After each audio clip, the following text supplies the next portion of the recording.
All right, welcome to the Yep Podcast, a podcast created by entrepreneurs for entrepreneurs.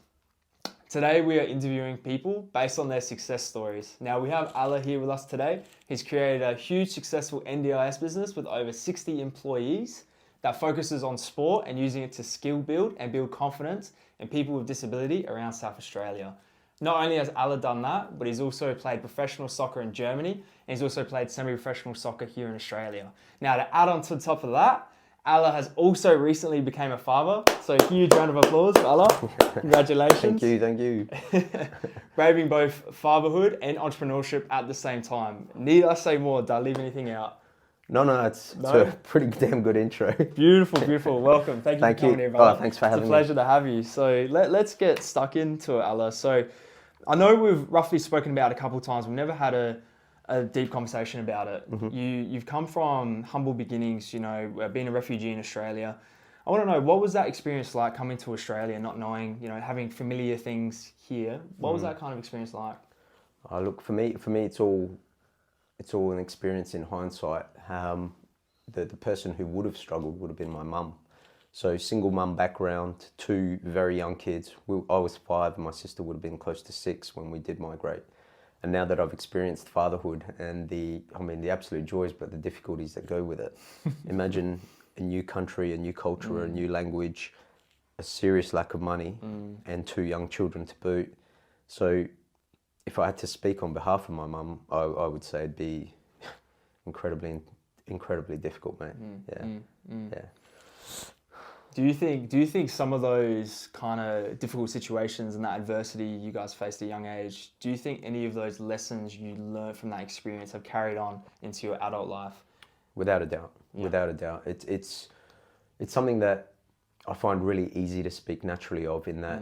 It's not an easy subject, so I appreciate it. Oh no, it's not. I mean, the hardest part of it is growing up without a father. That by far is probably the biggest effect on my life, and will forever be the biggest effect on my life in positive and negative ways. And when you think about that, that is 50% of your parenting missing. 50%. We're not talking 10, we're not talking 5. We're talking 50% of your parenting missing, and for a young male, not to have that father figure is really difficult. Now the question that was posed was, did those difficulties shape me in any way? And the answer of it is absolutely.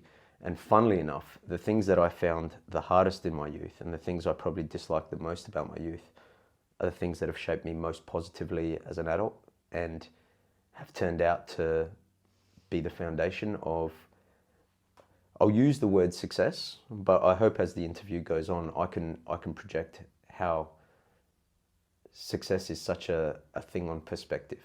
If there's one thing I'd like to get out there today to anyone listening is, everyone's definition of success is going to be so varied. So I hope I can give a different version of it today.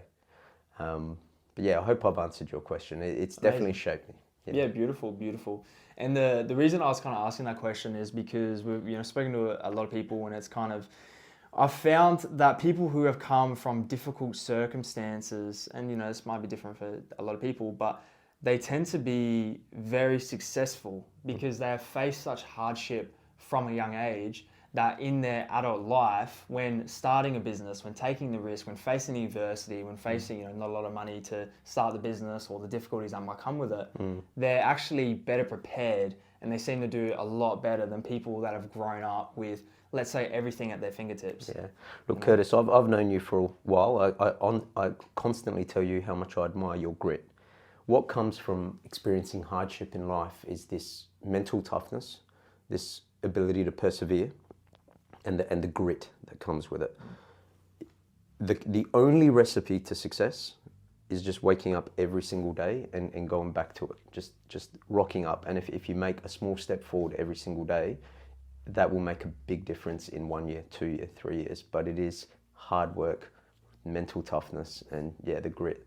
And I think that's why I know, and that's why you've seen that people from hardship, it is easier for them to show that grit because it is something that's been instilled in them since childhood. Right? They didn't have options but to keep fighting every single day.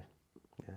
Amazing. Now, I remember because Ala's actually, for those who don't know, Ala's actually my former soccer coach. So from Adelaide High School. So shout out Adelaide High, who's the coach me. I wanted to ask you, Ala, you told us, and what we mentioned before, that you played at a professional level in Germany with minimal training, I might add, and experience playing soccer. How on earth did you pull that off? Yeah, it's interesting. Now that I've been retired from soccer for 2 years now, I'd say. You never lose it though, do you? I don't. I'll tell you what, like you feel it though, the recovery, like you feel it. What I will say about that journey is I only realise now how much of an accomplishment that was. At the time, so essentially, I didn't really get to play a lot of soccer as a child. Sport is quite expensive, registration fees, uniforms, boots, things like that. And if you recall, single mum, lack of money, and also when you come from ethnic background, most people want to fight their way through poverty through education. So I was given very little options growing up in regards to go out there and be whoever you want to be. I was told you're either going to be an engineer, lawyer, doctor, or dentist, right? I was given 3 or 4 options, and if I wasn't any of them, I was a failure. So I didn't actually start playing soccer at a sort of competitive level. I played lunchtime at school and things like that, represent the school a few times here and there. But when I was at university, I got a call from my cousin who was playing for an amateur Sunday team. He said, hey, look, my team just got promoted to Division 1 of the amateurs. And if you're a pretty all-round talented athlete, so why don't you come out and have a bit of a kick? And if you make the first team, they'll give you $30 a game. And this was mind-blowing for me, right? Yeah, like it's like, what, you mean I don't have to pay? They'll pay me $30 a game. And I just thought, like, this is Real Madrid status here. So, to get paid $30 a game. And so I went out and the natural talent was there. Sport has always been something that's in my blood. I actually played more volleyball, footy, cricket growing up. Oh, wow, it's completely different. Yeah, I mean, I was born in India. So the cricket... Oh, I didn't know that. Oh, right, there you go. Wow. So my family is not of Islamic background, and in Iran at the time it was a bit difficult for people of non-Islamic background with the revolution and all those things. So my family made its way out, and India is where they sort of made camp for a while. So I was born in India, and cricket in India. So then coming to Australia, it was still really big. So I played a lot of sports, for fun and school growing up, but soccer wasn't the main one. Now, here I am getting paid $30 a game, and there's a bit of talent there, and before you know it, I get picked up by the state amateur league team, and we go off to win the national. Huge. Yeah, we won the national championships. So state scouted you from the Cousins team? Yeah, well, essentially what happened is from the amateur, all of the teams in the amateur league, they would make a state team, and then that year we went to. Did your cousin get in the same team? He did. Yeah, he did. Good. I was going to say, would it be funny if you went? He didn't. No. He was a great player, and in many ways a really big influence in my life. Yeah. Good and bad. Amazing. And then it was on my 21st birthday. So I started at 19. State team 21. On my 21st birthday, we played Victoria in the grand final and beat them 1-0. And then when I returned, there was a lot of attention from Premier League teams. Huge. So Can we ask what teams? Yeah. So I was approached by Northern Demons, Adelaide Olympic, and White City. Yep. And so I ended up signing with White City, and I went from having only played 2 years of amateurs to then being a first-team player at Premier League level, which is, essentially SANFL level footy, right? It's that level of soccer. And when I say I didn't realise what I was accomplishing at the time is I've coached a lot of people later in life, only to see how hard it is for them to make first team. And so now that I look back and I go, wow, like I got in there. Yeah, I got in there. Like that was awesome. We won a cup final with White City. I think that's probably the biggest trophy they've won in close to 2 or 3 decades now. That was massive.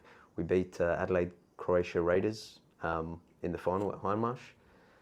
Next year I signed with Metro Stars, and it was during that year a German coach saw me play out in a park, and just came up and started. Wait, so you're not even training? Just No, see, random? this is the funny This thing. is like every kid's dream. You're like kicking the ball in the front yard, and then the coach comes up to you like, "I'm signing you." See, this It happened to you. Yeah, this is the funny thing, Curtis. Obviously, you work towards it, but Right, I fell in love with soccer in a big way. Like that was all I could think of. Yeah.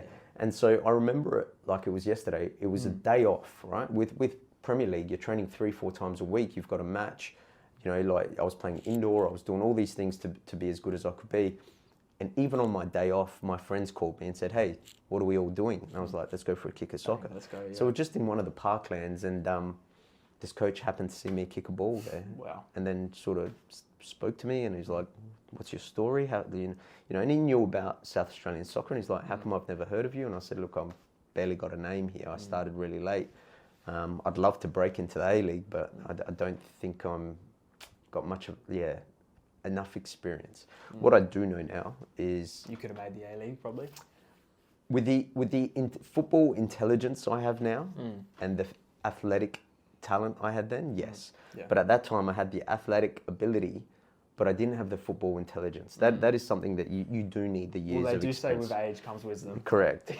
And I don't know that I'm the wisest human being, but I definitely think, I think my level of knowledge now and my athletic ability, I could have been A-League standard.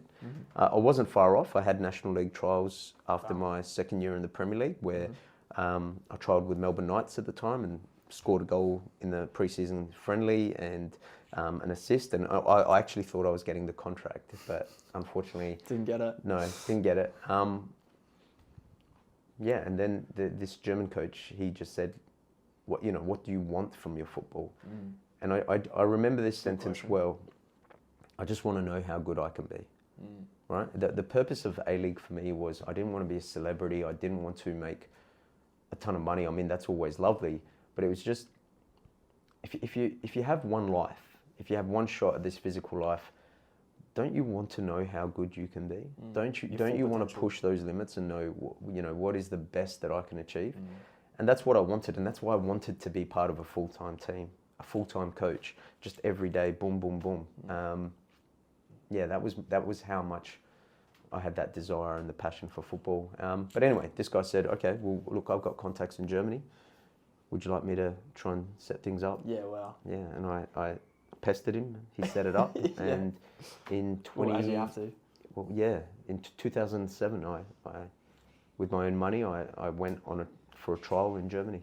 Wow. And what was that experience like playing soccer in Germany? All right. I love answering this question. The only time I'd been on a plane prior to that was as a refugee coming to Australia. Yeah, wow. So it was a big moment for you. So the next time I'm It on would have felt like you've made it. You're going to Germany to play soccer. Like, that's a dream. Well, come it true. was still a trial at that time, right? Oh, okay, right. So what the German the pressure was on still. So what the German coach said, look, and let's get one thing clear. When we talk about professional soccer in Germany, I was never Bundesliga status. This was a team that was willing to put me up in an apartment, pay me a salary, take care of my visa and everything. But then, like German football versus Australian football, next level. Yeah, different. So it was full time. It was everything. So what was it like? I didn't have a lot of money. I spent it all on the risk of traveling over there, and them telling me, actually, you're not good enough. No, luckily, luckily they said I was good enough. Yeah, no backup plan, no plan B. I deferred university. Wow. Yeah, I deferred university. What were you studying at the time? A Bachelor of Health Science. Okay, cool. Yeah. So it's still in the similar field, but obviously soccer's the passion. Oh, look. Yeah, once... Curtis, I was part of a documentary called Tenants of the Earth when I was 21, 22. And it was about migrants who had succeeded in a certain field. So they used me as a sporting character. And I remember during that documentary, the filmmaker asked me, what do you think it is about football or soccer that you love so much? And my response was, no matter how difficult life is, and life has been difficult, when I'm out there on the pitch, everything melts away. And all that matters is that I get that ball in the back of that net. And I think when you talk about people who've made it from really difficult backgrounds, it's incredible how many sporting personalities come from very difficult backgrounds. And I imagine it wasn't always the case that they absolutely had to be professional from the age of 5. They were like, I want to be a pro, I want to be a pro. I think it was just the fact that it was the one time in their lives that they didn't have to think of how difficult it was growing up, and they just got to escape. Yeah. 100%. Healthy escapism. 100%. 100%. So, wow, yeah. so that's what it was like playing in Germany. It was a dream come true. It was a dream come. 8 years, you know. It was an absolute. So you spent 8 years playing. I ended up being in Germany 8 years, learning the language. Huge. To go from, you know, only being on a plane to come to Australia, then suddenly traveling the world, right? Was it very difficult language-wise? Yeah, extremely difficult. Yeah. I'm an extrovert. I get a lot of energy being around people, but when you can't communicate, it's hard. So yeah. That was the most difficult thing. Did you learn the language, I'm assuming? With time, Could you teach us some German here today? Ich kann, aber ich mache sehr viele Fehler. Deutsch ist nicht so einfach. Wow. Ja, aber ich denke, ich habe ein bisschen gelernt. You have to come back to English now, because not a problem. Although I have a bit of German, I should know this because I do. My mother is her mum's from Germany, right? So I should know this, but I'm sure with time we can learn. Yeah, I'll give you some lessons. Give you some pointers after. Beautiful, beautiful. Wow. So that's what it was like playing professional soccer in Germany. So that in itself, I mean, would have felt like I made a moment. You know, you're playing over there professionally, that's your dream, you're living your dream, essentially. Did you ever have aspirations to go into the Bundesliga or to go to a different team maybe in the future? So were you very happy with where we were? Or? To be very transparent and honest, so the Bundesliga is 3 divisions, 1, 2, 3. Bundesliga 1, 2, 3. We'll go up a division. Yeah, so I was just outside of that, right? Just outside of that. Yeah. One more step and I would have been in the 3rd Bundesliga. And again, hindsight, there were the 1%ers. So if anyone out there is watching and is really wanting to become a professional athlete, talent is not enough and training is not enough. And so the things I know now about how important it is to invest in your nutrition, how important it is to invest in your recovery, sleep, just not being distracted by so many outside things. I guess I wasn't aware of or as educated on that as I should have been. And for me, I thought if I just train hard enough and my talent shines through, I'll make this next division. I wasn't far off. Well, it's kind of that Ronaldo mentality of him, because, the constant, debate, Messi, Ronaldo, right? Yeah. Messi, very, very talented, obviously works very hard, but Ronaldo, his whole thing is working hard, which I resonate with. And I feel like that's what you're saying. You worked extremely hard, and hard work beats talent. Look, I just want people to know that the name Ala Mobedi and Ronaldo and Messi shouldn't be in the same sphere. There's no way on that. But here on this podcast, he admitted it. He's better than both of them. No. I'm saying the absolute opposite. I'm just saying new the headlines absolute opposite. But look. Maybe they bring you back for a charity match, like they're in it. They're like, we heard you talking shit on the podcast. No. I'm not even rocking up to that. You're gonna be the centre back. Where the strikers, good luck. Ronaldo versus Messi, look. Mental. What I admired the most about Ronaldo, and that's another thing that was missing from my game back in the day.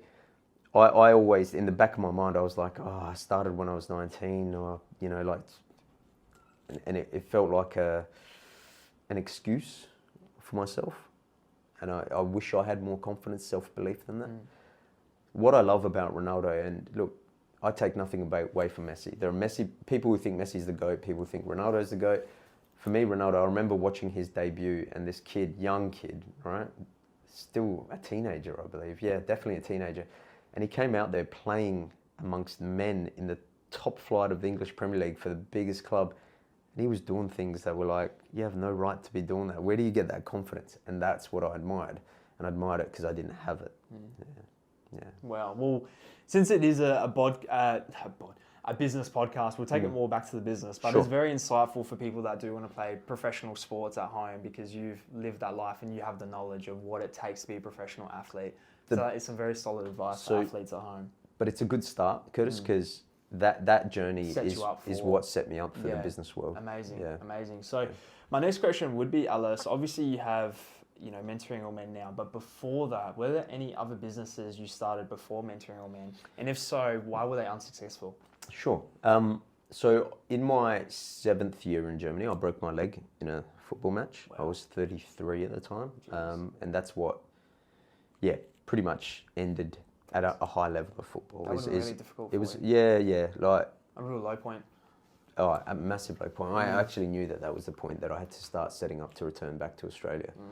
And before that, I was flying. I was playing great football. I was enjoying my time. I actually almost felt like I'm probably going to stay in Germany for the rest of my life. I'd been away from Australia long enough to almost not feel a connection anymore. It's strange, yeah. But then that happened, and I just realised, with minimal language and communication abilities, and without football, I'm not sure I can make Germany work anymore. So I came back to Australia, and I'll say ever since starting football at the age of 19, till that point, it was the first time that I didn't have a goal or a direction. I had no idea what I was going to do, right? And it was really strange, because I went from being the most positive human being in the, that I could imagine being, to just dark. I enjoyed having purpose. I enjoyed being goal-driven, all those things. And then I didn't know what I was aiming for. So I came back and I tried to become a mortgage broker, and it's like 1 minute, Wow. 1 minute you're the gym is your office, the soccer pitch is your office. The next minute you're trying to put a suit on every day and go into a cubicle and make phone calls and emails and blah, blah, blah. And it's just like, this is not for me. Then I tried recruitment, and it was like, same thing. This is just not for me. And I did this in Canberra. And I remember at the time just thinking, I don't want to be in Adelaide around all my close family and friends while I'm, because I was just negative. Yeah, you weren't. I was a different person, and I didn't feel like myself, and I felt. Did you feel a little bit defeated from the? Extremely defeated. Yeah. Extremely defeated. I almost, it almost made you think you just had the greatest experience of your life, but now it's all come crashing down. Was it worth it? Do you regret it? And it was a weird thought. Once the mortgage broking, the recruitment stuff didn't work out, I sort of just sucked it up and went, you know what, I just have to return to Adelaide, and I have to get support from the people that will care for me. Which is a very hard thing to do, to rely on other people. Yeah, definitely. Especially being a bit proud, guy, you set up, and then you've got to go, I've got no choice, I've got to go back there, Yeah, it was like, 1 minute you're at the top, and the next minute you just, So I came back, and it was, from that point, Curtis, it was all hustle. So I got a job in a Vietnamese restaurant. A friend of mine owned a Vietnamese restaurant. I got a job in there, just casual. I got a job at another friend's business who was in landscaping, and I was out there cleaning gutters and mowing lawns. And then I remember one day one of my good mates called me and said, hey, look, ever since you've been gone, I've put on a bit of weight, become unfit. Is there any way you could train me to get healthier again? I was like, yeah, sure. Every time I go train, come out with me. And he was like, no. See, me and my cousin, we want to pay you to be our trainer. Yeah. And I was like, I'm not qualified for that, right? All I've done is play soccer. And they go, yeah, but just use your knowledge to train us. And so I said, look, I don't know, I feel comfortable taking money from friends. He said, look, mates rates, give us something cheap. So I just started doing outdoor personal training sessions based on soccer training. Yeah. Right? And they loved it. And then they told a few more people, and they joined, and they loved it. And then they told a few more people. And before you knew it, I had a group. I had a group of people who were training, and all I was doing was using soccer methodology to get people healthier and fitter. Wow. And that was enough to be able to quit one of those. I think I quit the Vietnamese job, the restaurant. And then one day I get a call from my mum. She tells me that her friend's son is at her house right now, and that his son, so a young kid, really wants to talk to me about my soccer journey. And he'd just like some advice, because this kid loves soccer and would like to one day be pro. And so I went over to my mum's house just to have a chat to the dad and the kid, and I was just telling him, look, this is what it takes, you can't give up. And I just spoke from the heart about my soccer journey. And the dad pulled me to the side after, and he said, look, I really enjoyed the way you talked to my son. Is there any way you'd be willing, I'm happy to pay you to coach my son one-on-one? And I was like, yeah, I've never done it before, but yeah, sure, happy to. And what I adopted was the psychology of what it takes to make it. There was training, there was tactics, there was technique, there was all of this. But one thing that I felt you miss from a club level or a group level is that one-on-one psychology. And it was all about, look, this is how mentally tough you have to be. This is what you have to do in your off time. Don't go, partying and things like that. This is what it takes. Disciplined. And the dad really liked it, appreciated it. He told a few more people, and they told a few more people, and then suddenly I had a group. Yeah, and then suddenly I had a group of. So you're also doing fitness and then private soccer lessons. Yeah. So then, that sort of was my journey into business. I created a company called Football Fitness 10.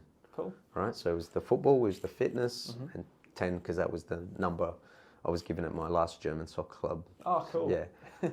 So that was my first business, Football Fitness 10. It was never going to make me a millionaire, but I loved it. Yeah. I absolutely loved passion it. was there for Yeah, passion was there. Now, what I did, and this is the important part, is I never forgot where I came from. I never forgot the struggles. And so what I also did was I tried to generate a group of people that I could provide free soccer clinics to. And I ran a holiday program through Campbelltown Library/Council. And 2 lads with autism joined that soccer program. Wow. And if we're going back to how did it shape you, growing up without a dad has probably made me probably a bit more sensitive as a man, a bit more empathetic as a man, and so a bit more nurturing as a man. And so without having had much experience in that disability space, it was the empathy and the natural wanting to take care of people that shone through in my soccer program during that holiday, where I was able to come up with a program that suited them, but also the more advanced people, and then combined it to make it a good program for everyone. The company that those 2 lads were being taken care of, the disability company, gave me a call after that soccer program and said, hey, look, we heard that you ran a really good program. The 2 boys loved it. Would you like to do a bit more disability work? And that's what got me into the disability space. Wow. Yeah. So then I'm assuming, did you get your own NDIS? Did you do it for yourself? No. Sorry. Did you do it for yourself, or did you do it for a company? I worked for them, and I haven't got a bad word to say about them. I worked with them for about 2 years. Great company. But it was my time, those 2 years, where the gaps in the market at that time were showing. Absolutely showing. And it just got to the point where I was like, you know what? I'm going to go for it. Yeah, I reckon there's something I can do that's a bit different. And if you want to know the gaps that I saw in a big way, one, there weren't enough men doing this kind of work. Right? There's a taboo with men about being empathetic and nurturing and caring. Right? We're doctors, we're not nurses. We're professors, we're not teachers. And we've got to be this sort of macho kind of guy. But for me, it just came really naturally. And I just saw that every team meeting I'd go to at this company, there was about 18 women and 2 or 3 men. And I was like, as a young man, it'd be lovely to have a carer who was a lovely female, but I needed a male. I needed male advice. And I was like, that's what this industry needs. So that was one of the biggest gaps. The second was, no doubt we can provide support, we can help them get to appointments, we can help get them out to community, we can help them do all these things. But just because they've got a certain diagnosis, why can't they be the fittest level of what they can be, right? The most natural medicine is exercise, sunlight, getting out in nature, being connected to people. And that's where I said, look, the soccer story is an important story because it is that soccer and that fitness. That led to that. That led to this gap is like, let's provide a support through sport, right? Even if it's a walk around the block, that is a walk or 1,000 steps that person wouldn't have done if we weren't there. You didn't help, yeah. And then the third gap was I was a really good worker at this company. I really was a good worker. I care for my clients, and I try and go above and beyond. But there was no room to move after that. You're just a great worker and that's it. So I was like, look, if I start something and I see real potential, I want to make avenues for bonuses, pay rises, opportunities to become management, things like that.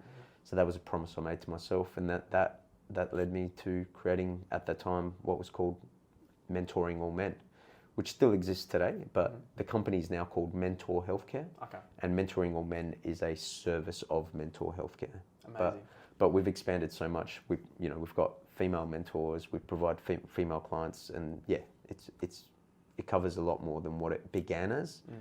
But what it began as truly put us on the map because it genuinely was a gap in the market. Yeah, and that was actually going to be my next question because there's so many NDIS support services now. Yeah, What correct. set you apart from the competition? So this began in 2019, and that what really set us apart was the male-to-male support. I hired men that were not only had the skills, but I had males that had the empathy, but were positive role models. Everyone on the NDIS have goals to achieve, and if we were to put it in really easy to understand context, Motivated people, help motivate others. Yeah, like you like going to the gym, right? It's a big part of your life, Curtis. I know that. How much better is it when you've got a mate who spots you and you're working out together, and you get to have a bit of a bit of banter, a bit of a conversation. And it's interesting how much males are willing to open up when they're connecting through a physical activity. Do you know what I mean? Men are not the type to call each other and go, hey, do you want to catch up for a coffee? Something's really going on in my life that I'd like to talk about. But it's incredible when, life's been tough, right? It comes a bit more naturally. Yeah. So what set us apart was that we had role models who cared and were able to make the achievement of goals a fun journey. And to this day, if you'd ask me what sets us apart, it's the mentors. It's the mentors. It's our hiring system for the mentors. Answer. Yeah, beautiful. They're good people. And what I was going to ask as well, what does sport mean to you, and why is sport so important to you? Okay, all right.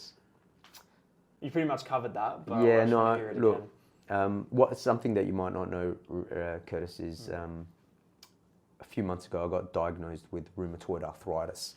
Oh, nice. It's not the end of the world, right? There are people out there going through a lot worse. It's not excellent, but I barely ever have been to a doctor's. I'm a really healthy human being. I'm 45 now. And how do you stay so healthy? Well, what are some tips? So it's Getting off track, but no. Like the importance of sport is, okay. When I was young, it was an escape from reality.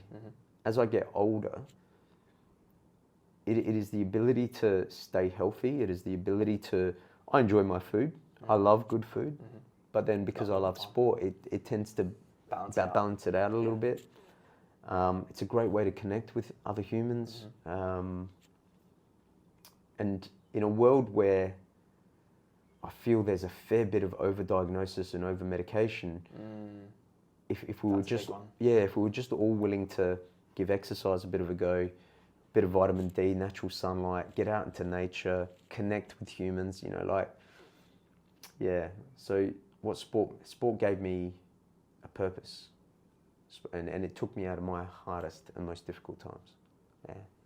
It certainly did. I mean, from what you were explaining before, from playing Germany to having an absolute, heartbreaking moment of your leg breaking, to then, being at your lowest point, and then, you had to go back to Adelaide, which is a very, I guess, humbling moment for yourself. And then you're doing a sport and you're helping people train, and it's kind of like things are kind of happening, and then you went back to sport, and then sports tend to bring more opportunities back up again. Yeah. It's interesting. Like sport kind of seems like your lifeline in a way, but you've always stuck with it, always stuck with sport, and it seemed to project you into now we've created this huge company which uses sport to, basically better all these people's lives with disability.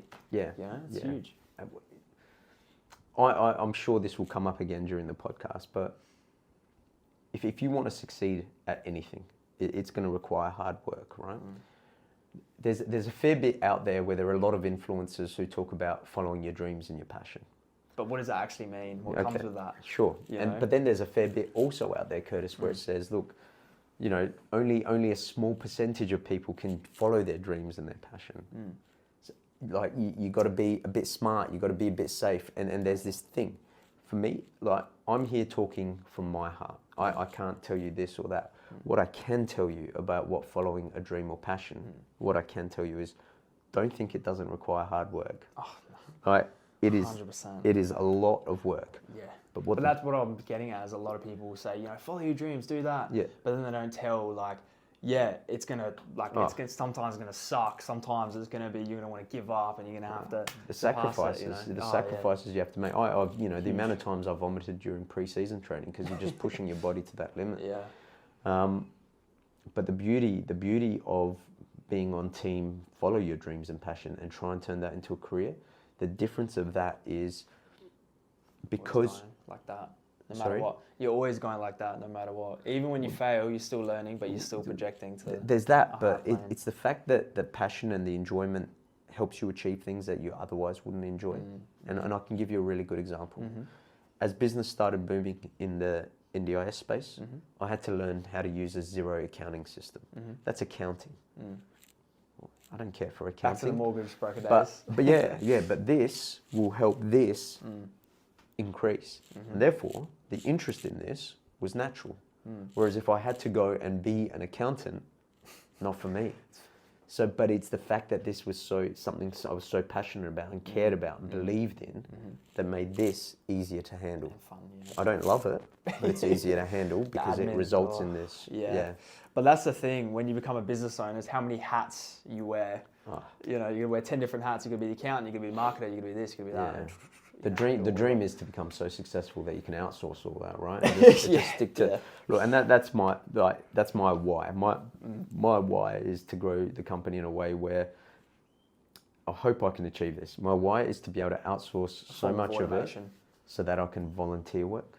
I would love to go back to all the clients who trusted me to be their mentor in the first year that this all began and say, look, my services to you guys are free for the rest of your life, right? Because your time's so preoccupied with everything. Running a business is a lot of work, right? It is. So hopefully it can grow in a way where I can outsource the things that consume the time that I'm not extremely passionate about, and then I can just concentrate on the things I'm passionate about, but volunteer those services. Yeah. What are some of the most difficult things about starting an NDIS business? Well, if you'd ask about it now, it's. I think there are going to be some massive government changes coming, and I think I like them. I believe it's going to become a heavily regulated industry. I'm pretty sure every company is going to have to be registered. We actually pressed the button for registration a couple of days ago. I'm going through the audit process. The saturation of the market. Huge. Yeah, it's when I began in 2019, I'd see the I love NDIS sign here and there. Now it's like there's barely a road you can go down where you don't see that sign, right? Yeah. So I can only... The beautiful thing about being in this industry and really caring is I don't see another company as my competition, right?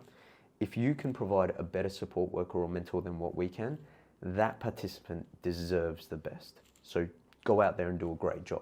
So I can only hope the saturation of the market means that more people are providing an excellent service. But there are some pretty horrific stories out there of people taking advantage, right? And that's why I do actually want the government to regulate this industry a bit. That's a really good statement, because I'm sure a lot of people, have had bad experiences with some of these providers will see this and they'll go spot on. Yeah, absolutely. What else is difficult about having an NDIS business? It's not easy to disconnect from the troubles that your participants are going through. Do you know what I mean? You wear that burden with them. You worry about them in your absolutely, off time. Absolutely. Yeah. I don't know whether your listeners know, Curtis, but you've been a role model mentor for many people. Yeah. So for those who don't know, I actually work with Ala's company as well as one of the jobs I do, and I do that throughout the week as well. So look, if we go back to it, for the people who are listening, so Curtis is this guy hustling with what he does. He hits the gym hard. He believes in health and all this. And this is a young man where, other young people would be out there drinking it up, partying it up, doing the things that maybe are accepted when you're young, but he's out here hustling and he's, so what a perfect role model to send to someone, right? I got distracted from giving you too many compliments. What was the keep going, man. I'm loving it. Keep going. Yeah, essentially that's the kind of people... Wearing the burden of your clients. Yeah, okay. So exactly. Thank you very much. So you know better than me. Some of your participants have some real issues. Yeah, it does play on your mind sometimes, and you do think about often, like, is this person going to be okay? Because the situation that I left in wasn't great. But correct. Sometimes there's only so much you can do for somebody, and you can try everything possible. Yep. But sometimes if the person just doesn't want help, it does make it difficult. It doesn't mean you give up, you just try, and all you can do is be there and keep adding support. And for me, I found that has helped with some of my clients, Yeah. you know, where I just don't give up on them and I just go. And then eventually they come around, they start getting their life a little bit on track. But there's definitely been some scenarios which we've spoken about, you know, obviously off camera, and I've been a little bit concerned about my client because I'm like, oh my God, is he going to be okay? Yeah. You know, so. But that's the beauty That's of what you. you're referring to. That is what I'm referring to. Yeah. It's the fact that I know how much our mentors care based on our hiring policies. We want you to be a role model. We want you to be cool and energetic, so you know the younger clients connect with you and see that you're going to be a positive role model. But we also need you to be empathetic. We also need you to care. But that means you take some of that burden with you, and you do go above and beyond. And that's what I mean about our mentors are what sets us apart. Yeah. It's people like you. Yeah. Amazing. Well, moving on from that, some very good answers about, you know, some of the difficulties with NDIS. I'd say maybe finding the right staff might be a bit tricky. It is. Remember when I was telling you about trying to find ways of rewarding staff who are excellent people? Yeah, that makes a really good system. So reward system. Good people generally know good people. Right? You've got healthy habits. Yeah. You know, so you probably hang out with other people who have healthy habits. Yeah. And now if one of those people you come across and they would be good at this and they're interested in this and they genuinely would make a difference, you refer them across to us and go, hey, look, my mate's interested and he'd be really good at it. Do you want to have an interview? Now, if we take him or her on, and they do an amazing job, once they tick over doing 200 hours of work for us, we give you the $1,000 referral bonus. I didn't know that. Yeah. Well, mate, get ready for some referrals. Yeah, well, look. I mean, but this is the thing is, just get 50 new people next week. I mean, you're welcome to do that. You are welcome to do that. There's bound to be some stinkers in there, but that's the thing. And that's why the clause is 200. They have to click the 200. They have to go through 2 interview processes to get through. But what a great way of showing our employees that we do give a damn. You've referred someone good who is making an impact, so therefore we're giving you a 1,000. I don't know many companies out there who give a $1,000 referral bonus. Yeah. But those are the sort of incentives. And yeah. With starting my businesses, Ala, you know, with the marketing business and the podcast, I've been getting into some very good circles with very, you know, ambitious people that are very forward thinking and very onto and very ambitious, always working, you know, and they're great. I'm a big believer in who you hang out with is your future. You know, you hang out with 4 people that aren't doing well, you're going to be the 5th one that's not doing great. You hang out with 4 millionaires, you're going to be the 5th millionaire. I'm a huge believer in your circle is your future, is a thing I often say. Even to clients, I say that your circle is your future.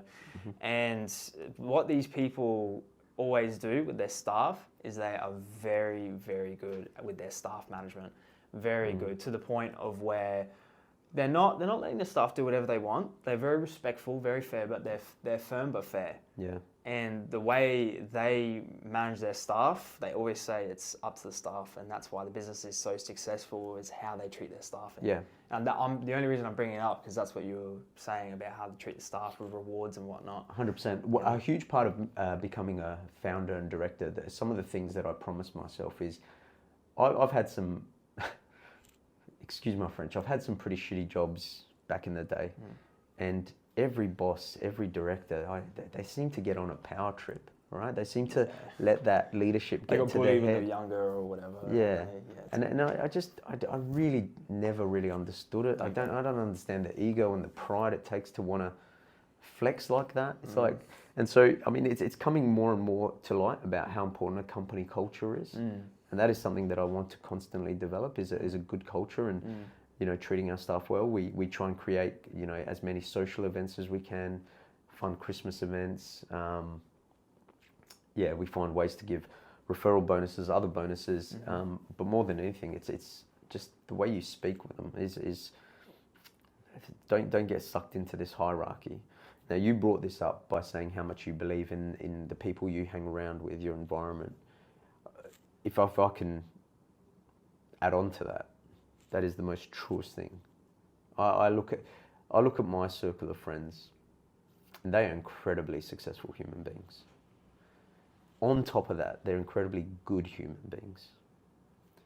I'm talking about like friends who've worked for consulting firms like McKinsey's. I'm talking about the CEO of our company, William Glaros. You know, he was at KPMG, PwC, Deloitte, Ernst & Young, like just the top four, right?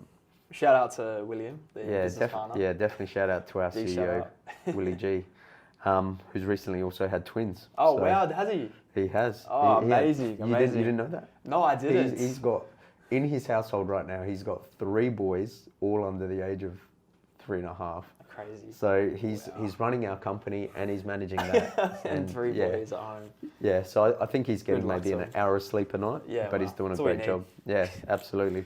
But yeah, a bit selfish with the hour, 30 minutes. I'll find a way to squeeze that hour of him. Don't worry. But yeah, look, who you spend your time with will be a reflection of you and your future. Now, I didn't know I was doing it at the time, but I chose my friends extremely well. Yeah. Amazing. Very, very good. Moving on from that pretty much, so we're speaking a little bit about the hardships of an NDIS business and obviously what to do with competition. Moving on to the ladder of it, what's next for Mentoring All Men? What are some things you're setting out to achieve and develop within the company? Okay, probably one of the things I'm most proud of is we recently set up a foundation. Congratulations. Yeah, I'm really happy about this. So in my time working with people with disability and understanding their goals, I'd say 99.999% of people with an NDIS plan have a goal of social inclusion and community participation.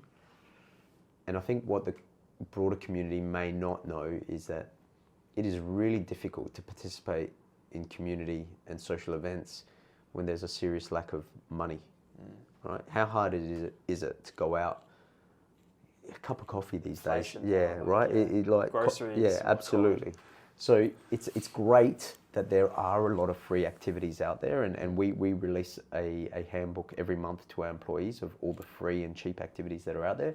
But we're working with them once a week, twice a week, 3 times a week. You constantly have to come up with adventurous, exciting, fun things to do that they'll be engaged in. And to do that with a low budget is very difficult. So we created this foundation in hope that what we'll start doing soon is going out and seeing if we can raise a bit of money, create a kitty, and if we know that there's a goal someone wants to achieve that costs a bit of money, to distribute the funds back to these activities, which can get them out into community. Now, with this foundation, because I'm just not too sure the exact details of a foundation, is it somewhat of a charity or they're completely separate? It's a non-for-profit charity. Okay, cool. They just sound similar. I just want to clarify. Yeah, absolutely. Yeah. So, look, when we do get our act together and start going out there and trying to get those donations, it's all tax deductible. It's not really get your act together. I mean, you guys are so busy. We are, and it just launched. It just launched, right?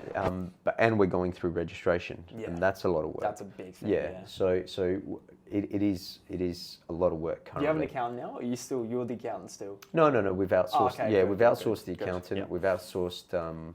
Good. Yeah, we've got managers. We've got admin staff. Yeah, we've done well. Yeah. We've done well. Beautiful. How important is building systems within your business? Yeah. Look, if you love working non-stop, don't build systems. Systems is a step closer to automation. Yeah, 100%. And I heard a phrase the other day that I believe is very true. The gentleman making a speech said there'll be 2 types of companies in the future: those who adopt and use AI, and those who go bankrupt. Have you started using AI for your business? Yeah, absolutely. Amazing. Absolutely. There are. I understand if you don't want to reveal, but you're more welcome to if you feel comfortable doing it. Look, like I said, I don't see the NDIS space as competition. I think anyone who's doing this for the right reason would not look as that support service is competing with my support service. No, if you have a mentor that is well suited, then anyone that we've got, you should work with them, right? And then that's what every founder director out there, every CEO out there should adopt the same ideology. Yeah. And that's the way it should be. Well, it's that thing, the janitor is the same as the CEO. Correct. Correct. It's that mentality. Yeah, I love that. Like if you want to judge a human being, don't judge them by the way they speak to the CEO. Judge them by how they speak to the janitor. Yeah, that's a great one. That, right? Yeah. Character and I keep saying the word empathy, but it is a big thing. All those things. So AI, report writing, big thing. For marketing, it'd be a good tool. Yeah. Yeah, we use a lot of it. Yeah. I imagine you would, and it is something that every business owner should start educating themselves on. Absolutely. Well, the future is learning how to use it, because so many people are complaining, oh, it's going to take jobs, and that is true, but complaining about it is not going to do a lot. Instead of actually learning how to use it and getting on top of it, I think that's what you need to do, because you adapt or die, right? That's the saying. So, well, look, I sit on the fence with that. What? Obviously, it's a bad thing, people losing their jobs and whatnot, but it's we can't stop it. There's that. The one thing that I struggle with is with the rise of social media, with the rise of technology, with the rise of all things, I feel humans are becoming less and less connected with each other. 110%. That is the one negative that I find from this. Now, there are positives and there are negatives. There's a lot of terrible social content out there. There's a lot of fake stuff out there. There's the pressure on young people to just want positive affirmation like every single minute of the day. The screen addiction. I could go on about the negatives. Well, it's almost like and I work in social media, so I can say this with a level of, understanding, is that social media is essentially a drug. It's for any ages. And what happens is kids and everyone, even adults are doing it now, where it's, of all ages, you're getting instant dopamine. Yeah. But that dopamine isn't real. It's correct. And that's a problem. And what happens is when you stop looking at the phone, is you need dopamine again. You need the dopamine. And it's one of the most, I say this to, my staff, I say it all the time, I preach it, which I'm a marketing company, I shouldn't be saying this because obviously I want people to watch stuff, but it is like one of the most, if not the most addictive drug in the world is screen time and blue light, because what it's doing is it's giving that instant dopamine, which isn't healthy. Isn't healthy at all. It's my concern, like being a father, especially now for a daughter. Different age. Yeah, I'm concerned about it. Keep her away from the iPads. I'm guessing that's. Well, my generation, to put it in perspective, Curtis, my generation, we got in trouble for staying out too late, playing sports or riding the bike. Yeah, now and, and it's now. Look, my. It's funny. It's funny, but I'm glad we grew up with that as well, because I grew up with the same thing. That's a lot better to get in trouble for playing soccer than being stuck in your bedroom looking at your phone for like 2-3 days. Again, you'd know this, Curtis. How much has our company thrived because of how screen addicted so many of our participants are? Well, right? Every kid of young age is addicted. And that's why Mentoring All Men succeeded initially. There needs to be more awareness about it as well. 100%. And that is why we succeeded. Is hey, let's come in there and make sport cool again. Let's make working out cool. Let's make getting out in nature cool, because I'm sending you someone awesome. Right? Yeah. Which take a break from the screen. Let's do something real. Some real dopamine. A young 7-year-old Ala would have loved having Curtis to hang out with as a bigger brother figure, right? It would have been cool to go out and hit an exercise session or soccer, go for a hike. Correct. Absolutely. But it is the way of the future. There is a lot of positivity. It's incredible how much I've learned from business, simply from reels, right? Just getting pockets of gold from successful business people. Yeah, well, it's that age-old thing, university. Like, we have it. I've actually, when hiring people, I've actually had people, they've come out of university, or people that have the experience. And I found people experience are usually a lot better than people with the degrees. It's different. Like, for example, you want to be a neurosurgeon, 100% you need a degree. Or, some workforces you definitely need a degree. But I've found, like, commonly people that have come from uni, not all of them, but some of them do have a level of arrogance of where they assume they're the experts, but the work they produce is subpar. It's not good at all. And then you kind of have to coach them, whereas someone that has experience in the field, like for my industry in marketing, they've done like a lot of things and they're on the ball. They know exactly how to do it. They do it very quickly, and they're not. Some of them are arrogant, but a lot of them aren't, because they're very humble and they know the process. Look, have you heard that quote or that saying? It's not your aptitude, but your attitude that counts.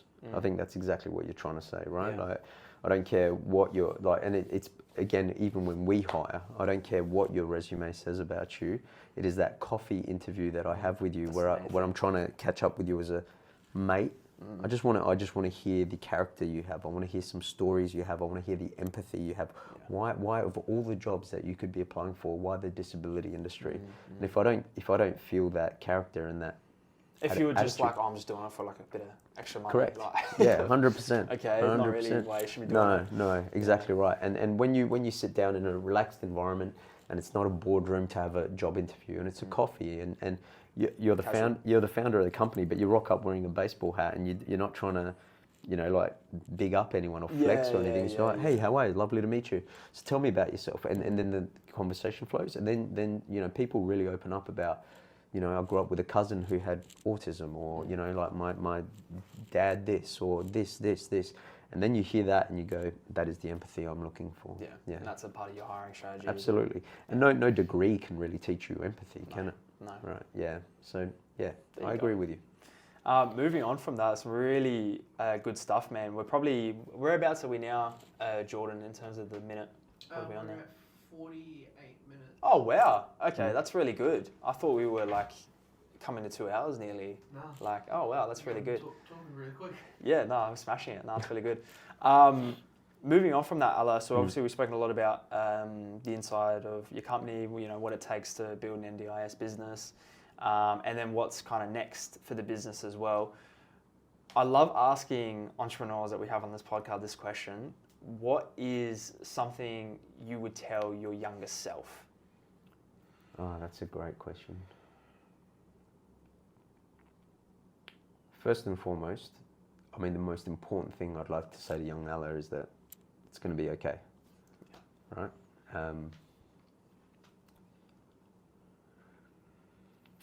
I think growing up with so little made me feel like I wasn't good enough. And so to sort of go back and give the message of, you are.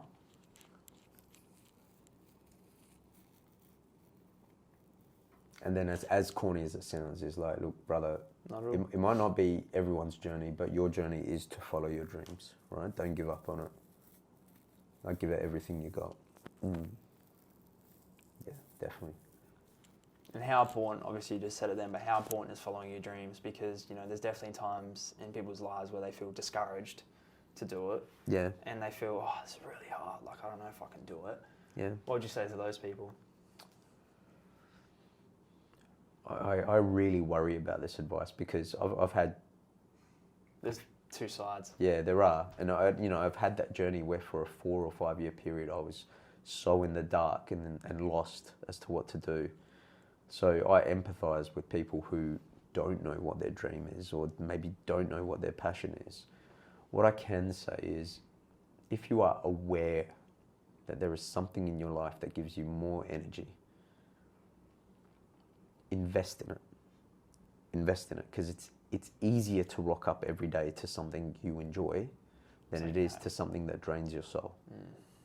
Yeah, big one. Definitely. I feel I've answered that well. Like, I know that's a weird thing for me to say, but because it is such a hard thing to say. Everyone follow your dreams; they're going to come true. Which you and I know. You're being very realistic, which we like on here. We love the realistic advice because it's, for example, the way we do this podcast is, I imagine, a bit of a backstory for me. So I cut you off. Is that for me it was a difficult decision. I've always wanted to do my own thing, and I've always been working at it, from, I think I was a kid. When I was 7, I had a lemonade stand, and then I used the money from that to then do a gardening business where I used to walk around with a wheelbarrow, and I'd do odd jobs around the street. I'd knock on the door, little kid, I was cute. I was like, oh, but you know what I did? I worked hard. Yeah. So when they were like, oh, all these weeds and mow the lawns, I did a great job, and often I got tips because I was such a hard worker, and I charged I think $10 an hour. Yeah. I think cash, and then people always would. So I used the money from that. I then started a dog walking service when I was 10, I think. So I had the lawnmower, dog walking, and then I got to high school, Adelaide High School. This was all before high school? Yeah. Wow. In primary school. Wow. And then in high school, I noticed that Adelaide High, please don't come for me. The canteen there was super expensive. All the food was really expensive. So I thought, what if I went to the reject shop where everything's super cheap and I could bulk buy it, bulk buy the food here and then resell it at the school. So funny enough, I resold reject shop food at the school and made an absolute killing because people want to save money, you know, like $2 for a thing, done. Yeah. You know, and the profit margins weren't huge, but because I had so many like people that were like, what's Curtis got today, you know? And I would do that. Mate, that is so admirable. I did not know that about you. What I do remember about you in high school was you were the kid that always showed up and put the nets up for me. 100%. Like you were early, you'd put the nets up. I remember you didn't want to always play goalkeeper, but there was sometimes no one would, but so you would. I would do it. You were an excellent kid. I'm impressed. Well, the story hasn't finished. I'll finish the story.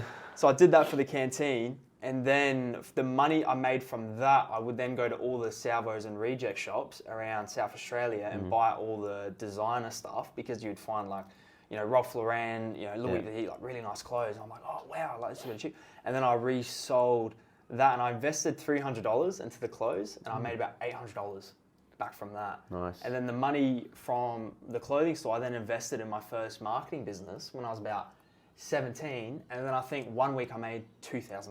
Jeez. When I was 17, and that to me was like the most money I've ever made in a week. I was like, oh my God, I'm going to leave school. I've made it. Like, Mum and Dad, like, you know. Yeah. So I was not going to school. I was working every day on the business, but then my parents pulled me aside and they said to me, Curtis, you need to graduate high school, otherwise we're kicking you out. You're not going to have anywhere to live. Right. And I was like, oh, the business is doing really well. They're like, no, like you got to graduate. So I tabled the business, just got my studies done, and then graduated, thankfully, because my parents. And then I met a girl, and then I just lost my way a little bit there. And obviously, we're back to, you know, we've got the business now, and it's like I finally feel like I've reconnected with my purpose again, which is an amazing, you know, feeling. Zero disrespect to your parents, right? Like I can understand where they're coming from. 100%, yeah. Did graduating from high school make you better at what you're doing now?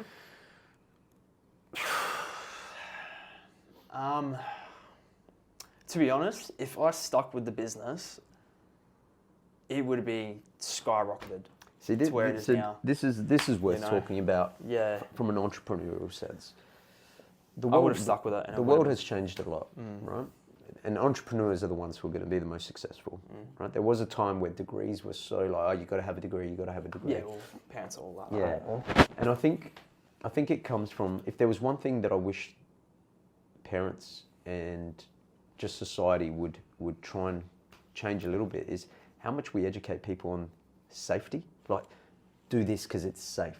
There's always jobs in this, so do it because it's safe. Do it because it's safe. I want my daughter to be a risk taker, Curtis. I hope my daughter has a passion or two where like she's just so dedicated to it, and I'll be like, go for it, right? Just go for it. On our deathbeds, are we gonna think about the cars we've driven? Are we gonna think about the silly things of life? Are we gonna think about the graduate? It's the journey, right? It's the journey. It's the risks we take. It's the fun we have. Those are the things we take with us. Those memories. And I get where your parents are coming from. I get it. So no disrespect to them. I mean, they raised a good kid. Thank you, brother. But my God, like, there are just some people, you know, and if there's a little thing I've learned about this current school system, it was created to create workers. Yeah. Right. 100%. So this is why I say I hope my daughter grows up to have this incredible passion or desire for something, because she's got a dad that will like support her fully. Make her work for it. Not financially. Just here you go. Here's blow like $10,000 on a business. Well, let me give you a concept of the foundation that I'm like. Growing up poor, I hate Christmas. I'm a Grinch at Christmas time. Reason being is you know you're poor every single day when you're poor. Come Christmas time, you feel it harder than ever, right? As a kid, you go back to school, all your friends have new toys, have been on holidays, you don't. We used to get Salvation Army coming to our door, giving us a hamper, secondhand toys, tin food, things like that. That was my Christmas. So, now that you have a daughter. That I have a daughter. You spoil her very much. It's interesting. I don't want to spoil her. Yeah. But I don't want her to feel like she's missing out. She's growing up in this environment, right? So part of my foundation is I think of all of my participants who are pretty lonely during Christmas Day, and I want to create a free Christmas lunch for them.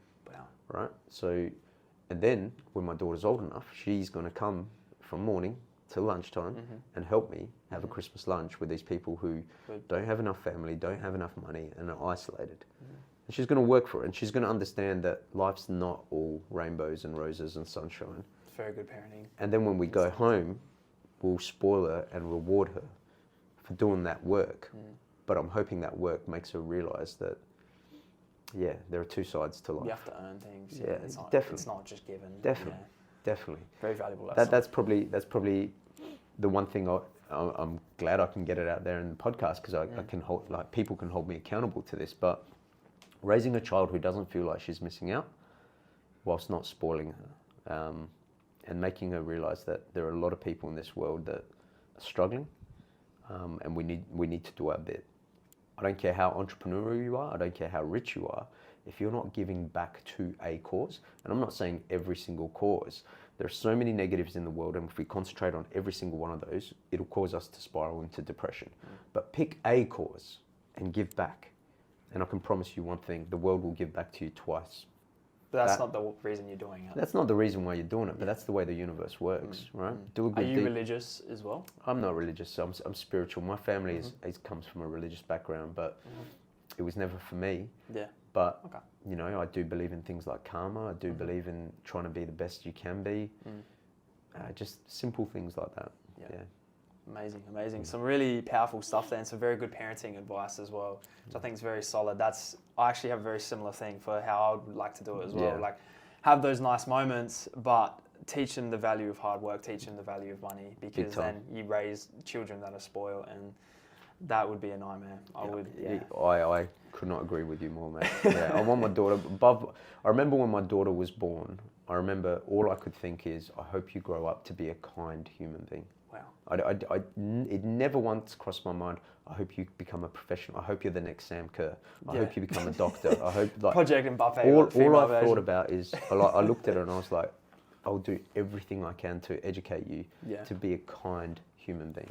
It's like, as soon as she can start walking, you buy her a pair of soccer boots, and like, I'm worried about that. No, you've really thought it, haven't you? Well, I worry about it. I worry about it. But at the same time, no, because I think about it so much. You know, this is a thing I've thought about. If, you know, you want to get your child into sports, and they go, you know what, Dad, I don't like sports. Because sport is such a huge thing, an important thing in my life. Yeah. Well, more so your life. You played professional, I didn't. But sport was a huge thing for me growing up. I loved it. I played every sport I could when I could, all the time. Because, again, escapism, fun, connecting with people, that was great. But then if your kid doesn't have that same excitement, obviously it's their life. You can't force them to like it. But my dream is the one day, you know, kick the ball with my daughter, or kick the ball with my son, and, you know, play. You know, that'd be so good. But if they turn and they're like, you know, Dad, I hate this. I hate it. That would be heartbreaking for me as a father. I think you know, it's funny you say that, because in my journey, you know, when I began Football Fitness 10, you asked me about my first. The key was finding the fitness that was enjoyable, right? So, like, not everyone is going to think of exercise and gym and sport the way you do. Yeah. But if you can bring out the best of someone, and I remember one of the things I did for these people who weren't too sporty is every week we'd do it at a different location, like a different part of nature. Yeah. One, like, weather was good, we'd go to the beach. Let's go to Morialta. Let's do a hike. You know, just keep it fresh. So I think with my daughter it will be the same. Yeah, look, like if it's different sports, it's just trying to find what clicks with her. Yeah, and that's, you know, you just got to hope that something does click. Yeah. And let's say nothing does. I mean, most kids, I think, do grow up playing a sport. I think so. Something will click, I'm sure. And plus, I'm assuming, because I haven't really met your wife or really spoken to her much, so I'm not too sure. But did she play sports growing up? No, but she loves the gym. Yeah, amazing. So you're both very fit. Yep. Yeah, well, yeah. My wife is far too good for me. There's no doubt about it. You know, look, if we're talking entrepreneurial and success, the other bit of advice I can give you is find a great woman. Choose your partner wisely. Choose your partner wisely. Huge investment. Emotionally, mentally, like my wife supports me. She will not question when I come home late because I've had to work harder that day. She knows what we're going through. She knows what we're doing. And she takes, like, she's such a beautiful woman, seriously, like, gorgeous, beautiful heart, exceptional mother, like, just a fantastic woman. It's like you found the one. Yeah, I enjoyed my single life, but when the time was right, it was just obvious that she was phenomenal. Yeah. And I actually really like the subject in choosing your partner, because I think it's such an important thing for young guys that are chasing success, and they're dating females, and even myself, it tends to be sometimes when you are with not the right person, you're pursuing your passion, is that you can get very distracted, and you're not focusing your attention on the business because you have this partner. And I think, like what you said, picking your partner is a huge thing, but I kind of think having a partner and being entrepreneurial at a young age is extremely difficult. Extremely difficult, because you got to manage the relationship, and you got to manage everything else you're doing, and try and stay on top of it all. It's quite tricky, and I say often to young men, like, look, what are your goals? What do you want to achieve in life? And that should be your focus for now. And just focus. If she's the right one, she will stay there and she will support you. If not, she's not the right one. The reason I'm very passionate about this subject is because when I've dated past girlfriends, I've often put up with stuff that I wouldn't put up with, today. And a lot of those relationships actually hold me back from pursuing my dreams and my goals, being, like, I really want to do this, and the girl at the time would be like, no, I don't feel comfortable doing that, or I don't want you doing this because I want to go do this. And then I often would just kind of live to appease and make my partner happy and do what I can to make her happy.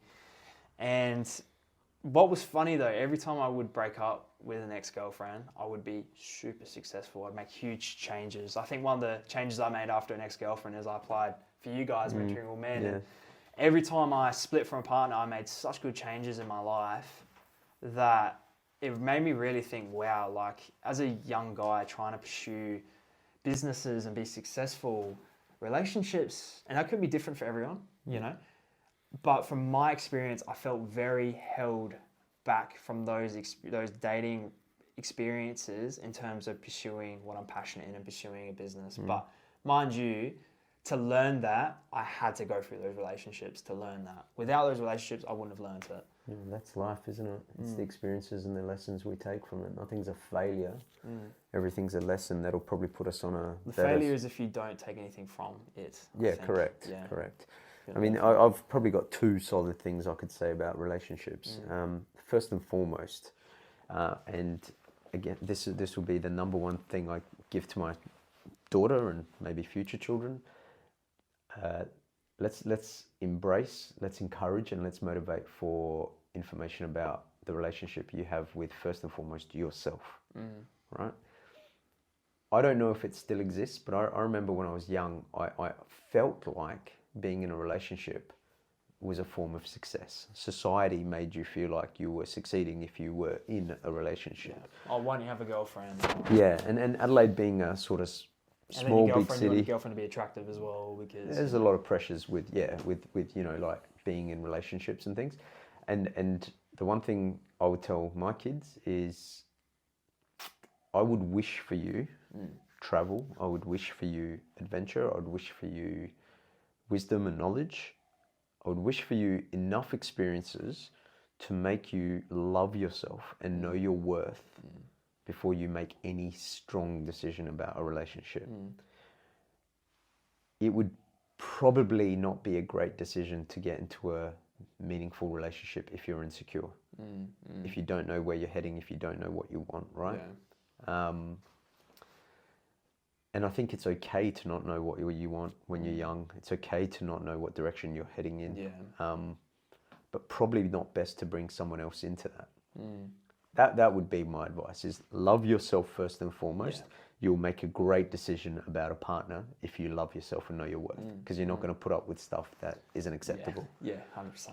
The second thing I'd say about relationships, especially if you are an entrepreneur, is I think everyone's seen that sort of corny image of success, and it's an iceberg, right? And you see this much of the iceberg above the water, but then you see this massive mountain of an iceberg underwater where it's gone. People do not see what I had to go through to just achieve this level of success. A lot of people think it's luck. Right? So let's be real about relationships, right? Let's not give in to Hollywood love. Let's not give in.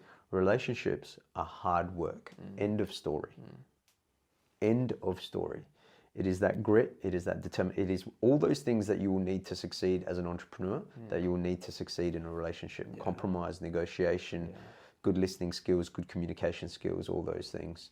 So if you're not ready to give it that level of effort, then it's probably not the right time. Yeah. And timing in life is everything. And that's what I mean. I mean, if you're so busy working all the time and then you got a relationship on top of that, I feel like, you know, often you would have to put some things on the business on hold because you need to make sure the business is afloat and make your partner happy. And I think what a lot of young guys go through is they tend to lose focus of the goals, you know, whereas I think if they were single and honed in on what they want to achieve, they would be like laser focused. Yeah. You know, and I say that to young guys. I often do say, look, bro, like, is she helping you support your goals? Is she supporting you in your dreams? If not, what are you doing? You know?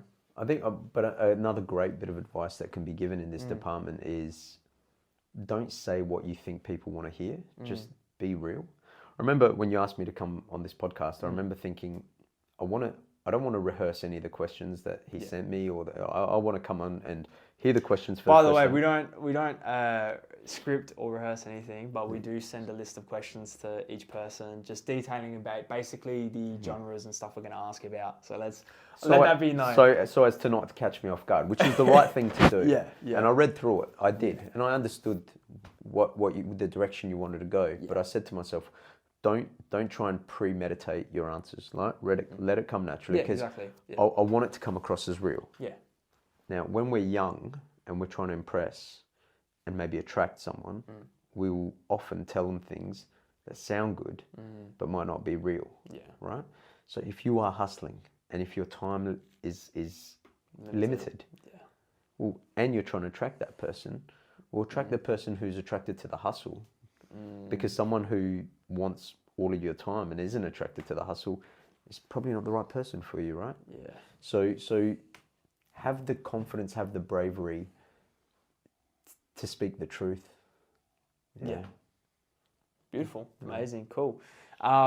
Moving on from that as well, we actually had a very good conversation about when you're so focused and so driven and so passionate about your business, you tend to often work day and night on what you're passionate in. But we were having a conversation earlier that unfortunately wasn't on the camera, that when you're so focused, but you need to make time for life. And often I get a lot of people that say to me, you know, Curtis, take a break, or, you know, spend some time smelling the roses, or, you know, like prioritize. And it's like, yeah, cool, but I need to work. I got stuff to do, and I just kind of flick it away and work. But then you told me about a great quote from Steve Jobs, which I'd like to bring up again, actually. Yeah. So it's not so much a quote. He wrote a letter, I think, to the world. He wrote a letter on his deathbed, essentially, you know, talking about how in the eyes of most people, he's the epitome of success and, you know, a billionaire and this, that, the other. But, you know, you can replace the car, you can replace the watch, you can replace all things, but you can't replace your health. So you have to ask yourself, what is the cost of business success, entrepreneurial success, financial success? At what cost? I also told you about a good friend of mine, Peter Flynn, who's a very successful entrepreneur himself. And as things were ramping up for me, I would take him out, and I still do to this day. I shout him lunches because he was there for me and giving me advice for free, when really his business was to, you know, like, charge people for this. But he was a good friend. I'd take him out for lunch. And I remember one of his wise words was, Ala, before it completely rams up, call it now. What's enough? What is enough? Is that in terms of how much money you make? Yeah. Where your business is? Yeah. Look, if you're purely driven by finance, so be it. But understand that that's going to come at a cost of friendships, family, stress. Stress is going to be through the roof. Wouldn't it be lovely to go on a holiday and switch the phone off and put the laptop to the side and just embrace the holiday that you're on? That'd be good. So you have to ask yourself, what is enough? And then that led me to tell you about the study that was done a while ago about the difference in happiness levels, whether you're making 80 grand or 200 grand. And the research showed that the difference was there was no difference. So I realized that that research was done a while ago. So, and with the cost of living, which I don't want to deny, right, things are pretty difficult out there. So I think it'd probably be a bit more, but yeah, it's just so incredible. In that Steve Jobs letter, he talks about a $3,000 watch and a $30 watch, they both tell the same time.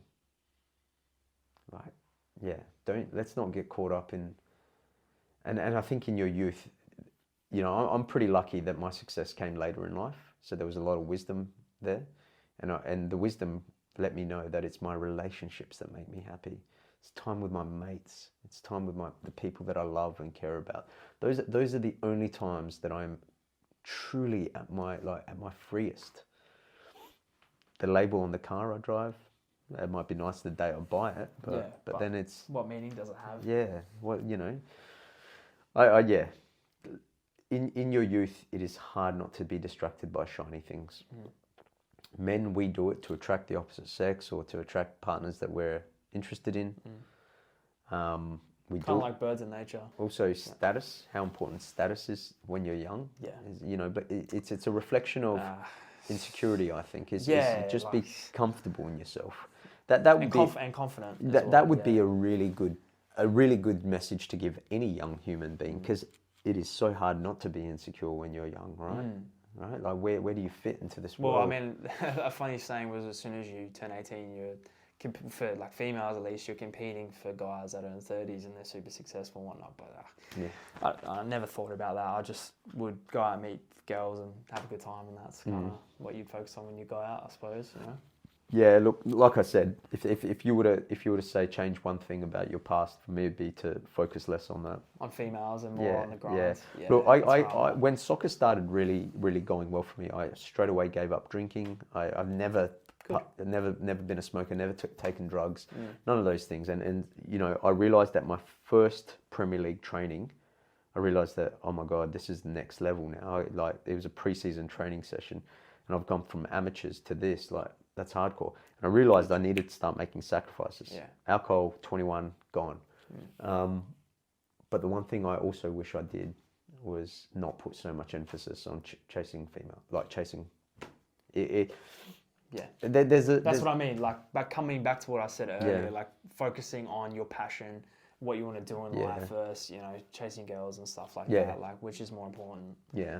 You know. Yeah. Absolutely. And obviously, you like every now and then, like, have a good time, you know, sure thing. But I mean, like, what's that energy better spent on working on a business and spending those extra hours to make it better, or you know? Yeah. But for me, I am fully aware, and then this is what I mean about trying to come across real and be honest. Here is a lot of it was connected to positive affirmation for me, right? Like it was like wanted to feel good. Yeah, like feel like definitely short man syndrome. Shocking. Yeah. Well, that's one thing you said to me. I think I made a comment. We were at the gym one time, and I said, "Oh, I wish I had your cars." And you're like, "Bro, I wish I had your height." Yeah. But that's the thing about looking at our neighbours, right? We're always looking over the fence. Who's got what? The grass is greener on that side. Blah blah blah. This is what I mean. It's like good like motivation though. Like, but you can't just hyper focus on that. No, you know. This is same with social media as well. What you see on socials is so like. If a Lambo is your dream, chase your dream, right? If that's what drives you, then go for it. But I pray, and I hope it's because you really love cars. You love the engineering of cars. You want to take it to Tailem Bend and race around the track. Like, there's passion behind it. Yeah.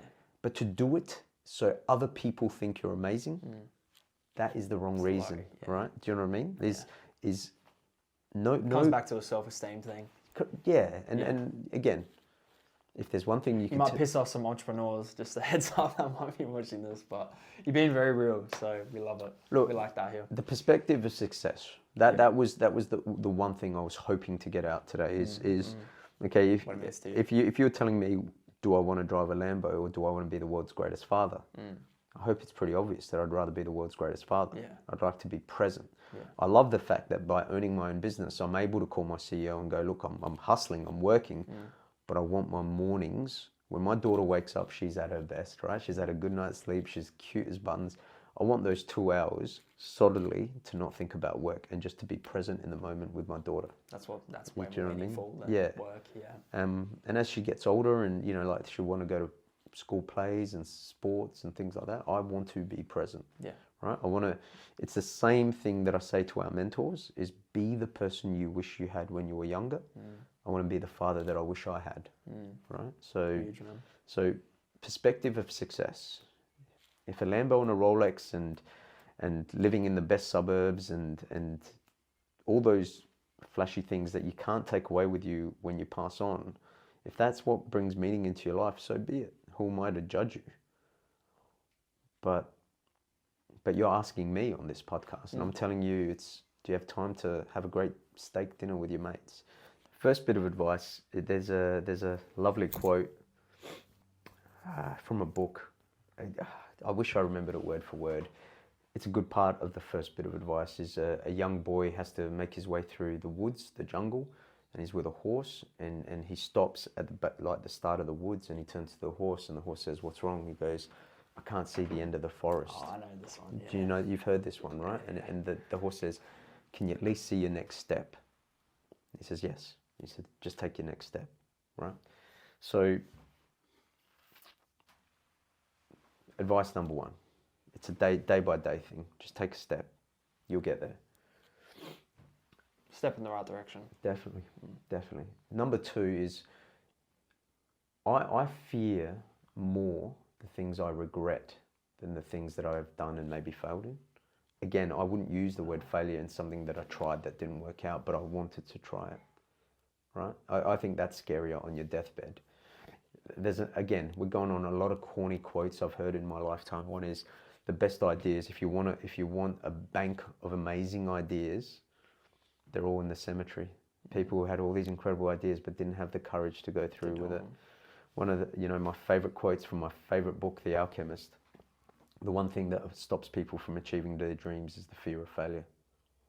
Right? So fear is a driver for all humans. You get to decide whether it's a positive driver or a negative driver. Do you crumble to the fear, or do you rise up to the challenge? Right? You think about every time, sorry to go to sport, that's my background, but the nervousness before a big game, like the butterflies. So do you go, "Oh, look, coach, I'm out," or do you just suck it up and try and give it your best? Another bit of advice, any step you take, ask yourself, are you doing this for you, or are you doing it to impress others? Be real with yourself. If you're trying to impress others, you're on the wrong path. Do it to be proud of yourself. All right? The risky bit of advice was the passion and dreams one, but I stand by it. If you are passionate, if the idea you have, if the concept you have is based on a passion, something you deeply believe in, and it energizes you and drives you, know that it will be difficult, but it's easier to get through the difficult times because of that. Right? It's like choosing a partner well. A relationship is hard, but you'll get through it with the right partner. Yeah. Any other bits of advice? I think that's the 5.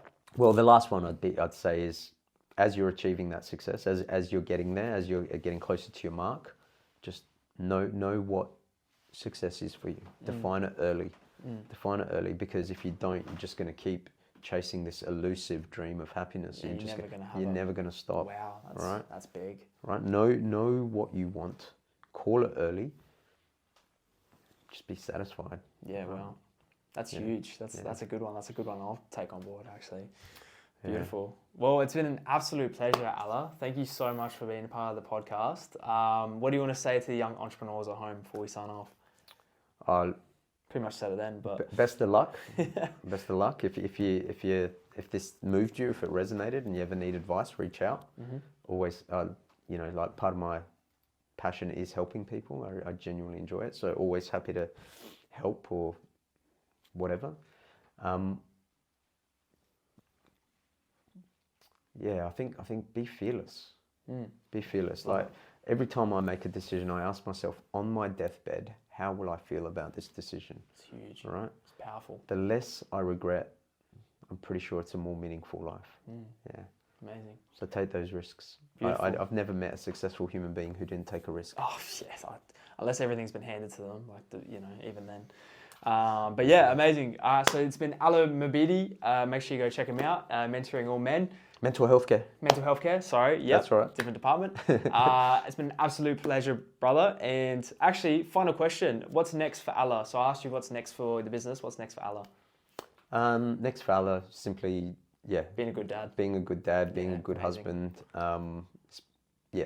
yeah, just amazing. trying to make a difference in community. Beautiful. Thank you so much, brother. Pleasure, absolute Beautiful. It's pleasure. been an absolute pleasure.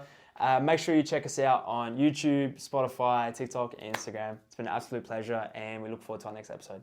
See you guys.